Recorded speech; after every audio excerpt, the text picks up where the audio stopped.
ഇന്നത്തെ കാലത്ത് പ്രണയത്തിനെ കുറിച്ച് എന്ത് പറയാനാണ്? ഇപ്പം കണ്ടൂടെ, പ്രണയിച്ച് കഞ്ചാവും മയക്കുമരുന്നൊക്കെ കഴിച്ച് റോട്ടിലല്ലേ. ഇന്നലെ ഇവിടെ പോലീസിനെ തലയിലൊക്കെ അല്ലായിരുന്നോ? അല്ലാതെ ക്രൂരമായ മരണങ്ങൾ.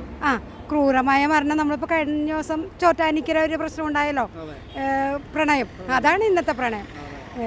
നമ്മുടെ കാലത്തെ പ്രണയം എന്ന് വെച്ചാൽ മനസ്സിൽ സൂക്ഷിക്കുക, കണ്ടാൽ ചിലപ്പോൾ മിണ്ടാണ്ട് പോയാൽ അതിൽ തിരിഞ്ഞു നോട്ടത്തിലൊരു പ്രണയം ഉണ്ടായിട്ട് എൻ്റെ കോളേജ് ജീവിതത്തിൽ ഞാൻ യൂസിയിലാണ് പഠിച്ചത്. അങ്ങനെയായിരുന്നു ആ പ്രണയം. ഒന്ന് തിരിഞ്ഞു നോക്കുന്നുള്ള പ്രണയം.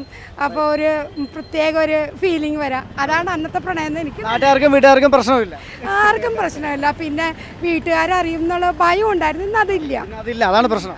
ഇന്നത്തെ തലമുറയ്ക്ക് എന്ത് ഉപദേശമാണ് ഒരു മാതാവ് എന്നുള്ള രീതിയിൽ മാഡത്തിന് പറയാനുള്ളത്? ഒരു മാതാവെന്നുള്ള നിലയിൽ ഈ പ്രണയമൊക്കെ 2-3 ദിവസങ്ങൾക്ക് വേണ്ടി മാത്രമേ ഉള്ളൂ. താൽക്കാലിക സുഖങ്ങൾ മാത്രമാണ് ഇതിൽ കിട്ടുക.